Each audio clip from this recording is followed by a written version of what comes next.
حضرت بلال حبشی رضی اللہ تعالیٰ عنہ نبی کریم صلی اللہ علیہ وسلم کے دنیا سے پردہ فرمانے کے بعد حضرت بلال شام چلے گئے اور وہیں بس گئے۔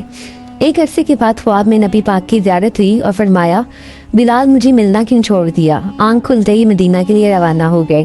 کئی دن کی مسافت کے بعد مدینہ منورہ پہنچے، مسجد میں حاضری دی اور روضہ رسول پر پہنچے، وہیں بے ہوش ہو کر گر پڑے۔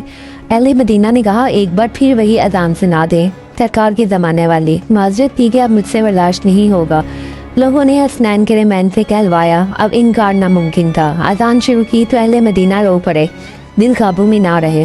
پیارے آقا کا زمانہ تازہ ہو گیا، عورتیں بچے سب نکل آئے، غم سے نڈال بے قرار ہچکیاں بن گئیں۔ جب کہا اشہد ان محمد رسول اللہ، لوگ چیخیں مار کر رونے لگے۔ حضرت بلال کی نظر منبر رسول پر پڑی، منبر خالی تھا، سرکار نہیں تھے۔